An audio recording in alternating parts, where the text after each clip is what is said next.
네, 여러분 기도하겠습니다. 하나님 아버지, 설 연휴 둘째 날입니다. 오늘도 하나님이 주실 말씀을 기대합니다.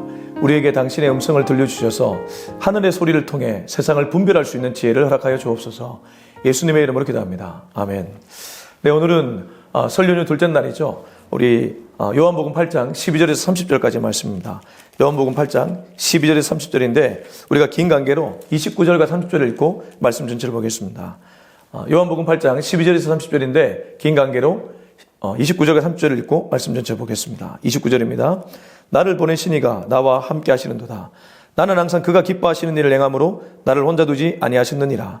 이 말씀을 하심에 많은 사람이 믿더라. 여러분, 어제 우리는 빛 대신 예수 그리스도, 빛이 임하면 어둠이 다 드러나게 되어 있죠. 그 여인, 음행중 붙잡힌 여인, 분명히 죄가 있었습니다. 그러나 그 여인만 죄가 있었던 것이 아니라 그 여인의 반대편에 그 여인을 붙잡고 왔던 그 무리들, 스스로 의롭다고 말했지만 그들도 역시 죄인들이었습니다. 여러분, 빛이 무엇일까요? 빛은 예수 그리스도죠. 요한복음 1장에 보면 예수님을 참 빛으로 얘기하고 있습니다. 여러분, 빛이라고 말하는 사람 많이 있습니다. 빛이 무엇입니까? 밝은 것이죠. 깨끗한 것이죠. 선한 것이죠. 자기 나름대로 깨끗하다, 선하다, 밝다고 말하는 사람들이 있지만 우리는 예수님을 유일한 밝음, 유일한 선, 유일한 진짜 최고의 빛으로 받아들이고 살아간다는 것이죠. 그래서 오늘은 빛에 대한 얘기를 좀 더 진지하게 나눴으면 좋겠습니다. 여러분, 우리 12절 말씀 한번 읽어보겠습니다. 12절 시작. 예수께서 또 말씀하여 이르시되 나는 세상의 빛이니 나를 따르는 자는 어둠에 다니지 아니하고 생명의 빛을 얻으리라. 보십시오. 예수님은 스스로를 생명의 빛이라고 표현하고 있습니다. 세상의 빛이라고 표현하고 있습니다. 근데 여기서 우리가 두 가지를 바로 캐치할 수 있어야 됩니다. 빛은 빛인데 생명의 빛이요? 세상의 빛입니다. 빛과 소금의 공통점이 있습니다. 태워 누군가에게 도움을 준다는 것이죠. 소금은 녹아지고 빛은 태우는 것이죠. 그래서 너희는 세상의 빛이니 너희는 세상의 소금이니, 이 말은 너희가 빛이니까 밖에 가서 빛을 비추라, 이런 의미도 있지만 더 중요한 건 너희 자신을 태워서 너희 자신을 녹여서 세상에 그 역할을 감당해라, 이렇게 이해해야 마땅할 것입니다. 근데 예수님은 세상의 빛이기도 하시지만 동시에 생명의 빛이라고 얘기하고 있습니다. 여러분, 혹시 식물 키워보셨습니까? 저도 식물을 키워봤는데 정말 키우는 재주가 없습니다. 그래서 제 자신에게 한탄도 했습니다. 아니, 식물 하나 못 키우면서 무슨 목회를 하겠다고. 근데 제가 대치동에서 이렇게 교회를 할 때 식물들이 다 죽어가지고 너무 속상해서 그 나뭇잎 다 떨어뜨리고 밖에 한번 내놔봤거든요. 살아나더라고요. 안에서 제가 나름 물도 주고 이렇게 할 때는 시들시들해졌는데 밖에 나가서 하나님이 만드신 창조 질서, 빛을 받고 비를 맞으니까 살아나더라고요. 여러분, 생명의 빛이 뭐겠습니까? 예수님이 닿아야지 살아난다는 것입니다. 여러분, 죽어가는 것들 예수님 만나지 않으면 살아나지 못합니다. 우리 육신의 병요? 물론 예수님이 기적으로 낫게 할 수도 있지만 더 중요한 건 우리 영혼의 병입니다. 여러분, 우리 모두는 죽음을 향해 달려가고 있습니다. 예수가 안에 들어오면 죽음을 향해 달려가는 것이 아니라 영생을 향해 달려가는 인생으로 완전히 바뀌어지는 것이죠. 이런 은혜를 누릴 수 있기를 축복합니다. 우리 13절부터 우리 16절까지 읽어보겠습니다. 시작. 바리새인들이 이르되 내가 너를 위하여 증언하노니 네 증언은 참되지 아니하도다. 예수께서 대답하여 이르시되 내가 나를 위하여 증언하여도 내 증언이 참되니 나는 내가 어디서 오며 어디로 가는 것을 알거니와 너희는 내가 어디서 오며 어디로 가는 것을 알지 못하느니라. 너희는 육체를 따라 판단하나 나는 아무도 판단하지 아니하노라. 만일 내가 판단하여도 내 판단이 참되니 이는 내가 혼자 있는 것이 아니요 나를 보내신 이가 나와 함께 계심이라. 여러분, 요한복음이 좀 어려운 성경임은 다른 복음서는 이렇게 역사를 얘기해주고 있고 사건을 내러티브, 이른바 스토리로 얘기해주기 때문에 어렵지 않은데 요한복음은 거기다가 영적인 해설을 덧붙입니다. 그러니까 사건도 있고 스토리도 있지만 영적인 해설을 덧붙이다 보니까 잘 이해되지 않을 수가 있다는 것이죠. 그러나 또 다르게 보면 요한복음이야말로 복음 중에 복음입니다. 여러분, 사실 복음이라는 게 육의 눈으로 완벽히 이해되는 것이 아니죠. 그래서 예수님도 귀 있는 자가 들을지어다. 여러분, 모두 귀 있습니다. 근데 왜 귀 있는 자가 들을지어다가 있습니까? 영적인 귀가 열려야지 들리기 때문이죠. 여러분, 설교도 잘 믿는 분들, 영적인 귀가 열린 분들은 더 열심히 들어서 믿음이 견고해집니다. 근데 매번 예배 오면 이렇게 조는 분들이 있어요. 이런 분들은 진짜 설교를 들어야 살아나는 분들인데 설교를 안 들어요. 여기 바리새인들도 마찬가지입니다. 아무리 종교적 행위가 탁월해도 영적인 귀가 닫혀 있어요. 영적인 눈이 닫혀 있습니다. 그래서 바리새인들을 향해 예수님은 너희들은 영적인 소경이다. 영적 기머거리다. 네가 너를 위하여 증언하니 네 증언은 참되지 않다. 우리 자신은 생각보다 우리 자신에게 관대할 때가 많이 있습니다. 남에게 관대하고 자신에게 엄격해야 되는데 거꾸로 갈 때가 많죠. 그래서 예수님도 네 안에 들불을 먼저 보라고 했습니다. 남에게 있는 티끌, 우리는 남에게는 들불을 보고 나에게는 티끌을 보죠. 근데 예수님은 거꾸로 보라고 얘기하셨습니다. 그래서 당신이 누구신지를 얘기하는데 이게 못 알아먹어요. 나는 나를 위해 증언해도 참되다. 왜냐하면 예수님이야말로 영적인 눈, 영적인 귀가 열렸기 때문에 본인이 진짜 어디서 왔는지를 알죠. 영적 배우를 압니다.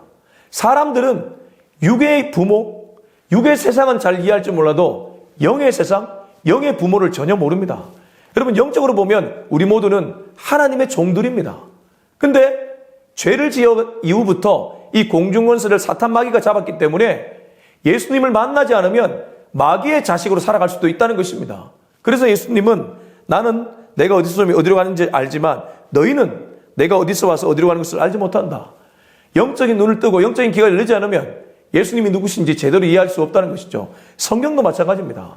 여러분, 성경은 성령의 영감으로 쓰여졌습니다. 성령의 감동으로 쓰여졌습니다. 그에게는 성령이 비춰주지 않으면 깨달을 수 없다는 거예요. 영적인 눈과 귀가 뜨이지 않으면 정확하게 이해할 수 없다는 것입니다. 너희는 육체를 따라, 너희는 보이는 육의 세상을 따라 판단하지만 나는 아무도 판단하지 않는다. 예수님은 판단보다는 건져내기 위해 오셨습니다. 만일 내가 판단하여도 내 판단이 참되니 이는 내가 혼자 있는 것이 아니요 나를 보내신 이가 나와 함께 하심이라. 달리 말해 삼위일체 하나님이기 때문에 나의 판단은 언제나 옳고, 그러나 너희는 하나님과 떨어져 있기 때문에 하나님의 눈으로 세상을 보지 않기 때문에 그 판단이 지엽적인 판단, 지엽적인 옳음으로 간다. 이게 무슨 말입니까? 우리가 말하는 옳음은 다 부분적 옳음입니다. 그러나 절대적 옳음, 절대적 진리는 하나님께 있는 것이죠. 예수님은 그분이 나와 함께 하신다. 곧 예수 그리스도가 절대 진리라는 것이죠. 그래서 내가 곧 길이요 진리요 생명이니 나로 말미암지 않고는 아버지께로 갈 자가 없다고 말씀하셨던 것입니다. 여러분, 17절부터 24절까지 읽어보겠습니다. 시작. 너희 율법에도 두 사람의 증언이 참되다 기록되었으니 내가 나를 위하여 증언하는 자가 되고 나를 보내신 아버지도 나를 위하여 증언하시느니라. 이에 그들이 묻되 내 아버지가 어디 있느냐? 예수께서 대답하시되 너희는 나를 알지 못하고 내 아버지도 알지 못하는도다. 나를 알았더라면 내 아버지도 알았으리라. 이 말씀을 성전에서 가르치실 때에 헌금함 앞에서 하셨으나 잡는 사람이 없으니 이는 그의 때가 아직 이르지 아니하였음이러라. 다시 이르시되 내가 가리니 너희가 나를 찾다가 너희 죄 가운데서 죽겠고 내가 가는 곳에는 너희가 오지 못하리라. 유대인들이 이르되 그가 말하기를 내가 가는 곳에는 너희가 오지 못하리라 하니 그가 자결하려는가. 예수께서 이르시되 너희는 아래에서 났고 나는 위에서 났으며 너희는 이 세상에 속하였고 나는 이 세상에 속하지 아니하였느니라. 그러므로 내가 너희에게 말하기를 너희가 너희 죄 가운데서 죽으리라 하였노라. 너희가 만일 내가 그인 줄 믿지 아니하면 너희 죄 가운데서 죽으리라. 여러분, 오늘 이 말씀은 정말 영적인 최고의 조언입니다. 우리가 인생 살면서 여러 책들을 읽는데 여러분, 책 중에 책은 성경입니다. 성경은 우리의 영혼을 변화시키는 책이기 때문입니다. 여러분, 우리가 가끔 양질의 도서를 읽으면 머리에 한 대 맞은 것 같은 느낌, 내 세계관을 송두리째 바꿀 때가 있지 않습니까? 누군가의 경험, 누군가의 지식이 나에게 그 정도의 영향을 준다면 신의 경험, 신의 지식은 오죽하겠습니까? 그래서 예수님은 24절 내가 너희에게 말하기를 너희가 너희 죄 가운데서 죽으리라 하였노라. 너희가 만일 내가 그인 줄, 곧 아버지를 만나게 하는 메시아인 줄 믿었다면 너희는 죄 가운데서 죽지 않게 될 것이다. 그런데 믿지 아니하면 너희가 죄 가운데서 죽으리라. 죄 가운데서 죽으면 어떻게 되겠습니까? 영원한 형벌로 가게 되는 것이죠. 자, 17절부터 쭉 보시면 율법에도 두 사람의 증언이 참되다고 기록되었으나 내가 나를 위하여 증언한 자도 되지만 나의 아버지 곧 예수님을 보내신 하늘 아버지 되시는 성부 하나님께서 나를 위하여 증언하신다. 예수님은 언제나 삼위일체로 계셨습니다. 여러분, 이건 좀 어려운 신학적 말이지만 우리가 조금 깊이 이해할 필요가 있습니다. 창세 때부터 종말 때까지 하나님은 삼위일체로 계십니다. 여러분 창조 때 보면 이미 창조의 1장의 2절에 보면 하나님의 영이 나옵니다. 여러분 여기 보실까요? 1장 2절을 보시면 땅이 혼돈하고 공허하며 흑암이 깊음 위에 있고 하나님의 영은 수면 위에 운행하시느니라. 하나님의 영은 성령입니다. 그리고 태초에 하나님이 천지를 창조한다. 성부 하나님입니다. 그리고 창조할 때 말씀으로 창조하셨습니다. 그 말씀은 성자 예수님입니다. 곧 창조 때부터 하나님은 삼위일체로 계셨습니다. 근데 그분이 성자 예수님이 이 땅에 오셨죠. 그러나 오셨더라도 그 예수님은 인성으로는 인간의 몸을 입었지만 신성으로는 삼위일체 하나님으로 계신 분이죠. 그래서 이런 얘기를 하십니다.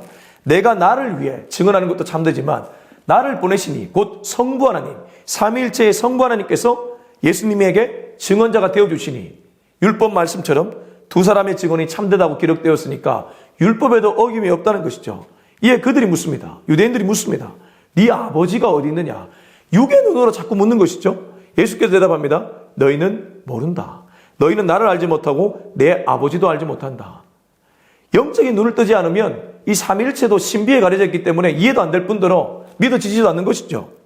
이 말씀을 성전에 가르치실 때에 헌금 앞에서 하셨으나 잡는 사람이 없으니 이는 그의 때가 아직 이르지 아니하였음이라. 이게 무슨 말이냐면 헌금 앞에서 이 말을 했는데 왜 유대인들이 잡아가지 않았냐면 아직 십자가의 때가 되지 않았기 때문에. 달리 말해 사명이 있는 한 잡혀가지 않는다는 것입니다. 사명이 있는 한 죽지 않는다는 것이죠. 예수님이 이 본을 먼저 보여주셨습니다. 그리고 나서 예수님이 자신이 어디를 향해 가는지를 말씀해 주시는데 내가 가리니 너희가 나를 찾다가 너희 죄 가운데서 죽겠고 내가 가는 곳에는 너희가 오지 못하리라. 왜 오지 못하겠습니까? 예수님을 믿지 않았기 때문입니다. 예수님을 보면 하나님을 본 것인데 예수님을 보지 않으니 하나님을 볼 수 없죠. 하나님을 볼 수 없으니 예수님은 하나님 보좌 우편에 계신데 그곳으로 갈 수 없는 것이죠. 유대인들이 이르되 그가 말하기를 내가 가는 곳에는 너희가 오지 못하리라니 그가 자결하려는가. 육의 눈을 가지면 온갖 음해 그리고 자기들의 생각으로 프레임을 짜죠. 그래서 이 프레임으로 들어가서 허위 선동에 넘어가고 있습니다. 예수님이 대답합니다. 너희는 아래에서 났지만 나는 위에서 났다. 너희는 이 세상에 속했지만 나는 이 세상에 속하지 않았다. 이걸 제가 제 말로 풀이하면 너희는 육에 속해 육으로 전락하지만 나는 영에 속해 영으로 간다. 여러분 인간이 동물과 다른 점이 무엇입니까? 바로 영이 있다는 것이죠. 영혼이 있다는 것이죠. 동물은 영혼이 없습니다. 그러나 인간은 영혼이 있습니다. 여러분 영혼이 있기 때문에 이 영혼의 터치가 이루어지지 않으면 거듭날 수 없습니다. 그래서 니고데모가 밤중에 예수님을 찾았을 때 예수님이 거듭나지 아니하면 하나님 나라를 볼 수 없다. 하나님 나라라는 게 보이는 것입니까? 그러나 영적인 눈을 들면 보인다는 것이죠. 영적인 눈을 들지 않으면 보여지지 않는 세계라는 것입니다. 니고데모가 보았던 건 무엇입니까? 로마의 세계, 사내들인 공회, 사람들이 나를 쳐다보는 그 존경의 눈빛. 그러나 그것이 아니라 영적으로 보면 니고데모는 예수님이 필요한 영혼의 공고함을 가진 사람이었습니다. 여러분 우리 주변에 보면 그런 사람 많이 있죠. 그래서 예수님은 내가 너희에게 말하기를 너희가 죄 가운데서 죽으리라. 그러나 예수님을 믿으면 죄 가운데 죽지 않고 영원히 살아나는 그런 역사가 일어난다는 것입니다. 우리 25절부터 30절까지 읽고 마무리하겠습니다. 그들이 말하되 네가 누구냐? 예수께서 이르시되 나는 처음부터 너희에게 말하여 온 자니라. 내가 너희에게 말하여 말하고 너희에게 대하여 말하고 판단할 것이 많으나 나를 보내신 이가 참되심에 내가 그에게 들은 그것을 세상에 만화로나 하시되 그들은 아버지를 가리켜 말씀하신 줄을 깨닫지 못하더라. 이에 예수께서 이르시되 너희가 인자를 든 후에 내가 그인 줄 알고 또 내가 스스로 아무것도 하지 아니하고 오직 아버지께서 가르치신 대로 이런 것을 말하는 줄도 알리라. 나를 보내신 이가 나와 함께 하시도다. 나는 항상 그가 기뻐하시는 일을 행함으로 나를 혼자 두지 아니하셨느니라. 이 말씀을 하심에 많은 사람이 믿더라. 여러분 그들은 이제 예수님의 정체에 대해서 궁금해집니다. 세상의 소리가 아니거든요. 영의 소리는 세상이 이해할 수 없는 소리죠. 그래서 자꾸 궁금해지는 것이에요. 그래서 그들에게 묻습니다. 그들이 말하되 네가 누구냐? 우리는 도무지 이해할 수 없다. 예수님이 대답하십니다. 난 처음부터 너희에게 말하여 온 자다. 여러분 예수님은 처음부터 사람을 구원하게 오셨습니다. 예수님의 소명장으로 불리는 누가복음 4장에 보면 이런 말씀이 있죠. 주의 영이 임하셨으니 가난한 자에게 복음을 전하고 눌린 자를 자유케 하고 눈먼 자를 눈뜨게 하고, 곧 주님은 처음부터 우리를 구원하기 위해 오셨다는 것입니다. 그래서 나는 처음부터 너희에게 말하여 온 자다. 말하기 위해 왔다는 것은 무슨 말입니까? 영생의 말, 구원의 말을 하기 위해 왔다는 것이죠. 영의 소리를 들려주기 위해 왔다는 것입니다. 내가 너희에게 대하여 말하고 판단할 것이 많지만, 그러나 나를 보내신 이가 참되심에 내가 그에게 들은 그것. 여러분, 예수님 참 겸손하시지 않습니까? 예수님은 하나님 당신이기 때문에 그 말을 하면 모두 진리인데도 의도적으로 이렇게 표현하십니다. 하나님을 통해 말하겠다. 하나님의 말씀을 통해 말하겠다. 여러분, 이걸 통해서도 우리가 배울 수 있는 것은, 우리가 무언가를 판단하기 전에 예수님이라면 어떻게 하셨을까? 말씀은 뭐라고 기록하고 있을까? 한번 생각해 보라는 것입니다. 요즘 시대를 보면 너무 이데올로기, 자기 사상에 빠진 사람들이 많이 있습니다. 한 번 더 말씀을 통해 세상을 볼 수 있기를 예수님의 이름으로 축원합니다. 예수님이 그렇게 사셨기 때문이죠. 그들은 아버지를 가리켜 말씀하신 줄을 깨닫지 못하더라. 아직 성령의 터치가 없습니다. 터치가 없으면 깨닫지 못합니다. 깨달음이 있다는 것 자체가 성령의 터치가 있다는 것이죠. 이에 예수님이 이르십니다. 너희가 인자를 든 후에, 여기 들린다는 것은 십자가죠. 십자가에 들린 후에 내가 구원자, 그인 줄 안다. 또 내가 스스로 아무것도 하지 않았고 오직 아버지께서 가르치신 대로 이런 것을 말하는 줄도 알리라. 아버지가 보내신 일, 아버지가 하라고 하신 일, 그 일을 하기 위해 오셨기 때문에 그때야 비로소 알게 된다는 것이죠. 나를 보내신 이가 나와 함께 하시는도다. 나는 항상 그가 기뻐하는 일을 행함으로 나를 혼자 두지 아니하셨느니라. 항상 예수님은 하나님이 뭘 기뻐할까? 일에 집중하셨습니다. 부산에서 아주 크게 목회하셨고 지금은 작고하신 분이 계시는데, 그분이 늘 하셨던 말씀이 하나님이 기뻐하는 일이 뭘까? 그 일에 전심전력하면 하나님이 반드시 도와주신다. 예수님도 그렇게 하셨기 때문입니다. 예수님이 하나님이 기뻐하는 일을 했기 때문에 항상 혼자 두지 않고 함께 하시면서 도와주셨다는 것이죠. 그리고 이렇게 하니까 성령의 역사로 30절 많은 사람이 믿더라. 여러분, 사람이 돌아온다는 거 쉽지 않습니다. 사탄이 얼마나 집요합니까? 사탄이 얼마나 강경합니까? 사탄이 얼마나 전략을 많이 갖고 있습니까? 근데 그 한 영혼을 주님께 돌린다는 것은 우리 힘으로 불가능하다는 것이죠. 그러나 성령의 능력, 하나님이 기뻐하는 일을 하다 보면 그 일은 자연스럽게 이루어질 것입니다. 이게 바로 빛의 일입니다. 오늘도 이 빛의 일을 감당하는 저와 여러분 될 수 있길 예수님의 이름으로 축원합니다. 우리 같이 한번 기도하겠습니다. 이 시간 기도할 때 주님, 하나님이 기뻐하시는 그 일에 오늘도 집중하는 하루가 되게 달라고 우리 같이 한번 기도했으면 좋겠습니다. 기도하시겠습니다. 하나님 아버지 감사합니다.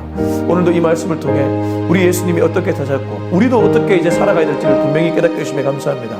하나님이 기뻐하는 그 일에 전심전력할 수 있는 우리 모든 성도님들이 되게 하시고, 이번 설 연휴를 맞이해서 하나님이 기뻐하는 일을 하다 보면 서로가 분열하거나 서로가 갈등을 일으키는 것이 아니라 서로가 화합하는 일이 자연스럽게 일어날 줄 믿습니다. 그런 은혜를 누릴 수 있도록 도와주옵소서. 이제는 우리 주 예수 그리스도의 은혜와 하나님의 사랑과 성령의 놀라우신 은혜의 역사가 오늘도 하나님이 기뻐하는 그 일을 하기로 다짐하는 우리 모두의 머리 위에 지금부터 영원토록 함께 하기를 간절히 축원하옵나이다. 아멘.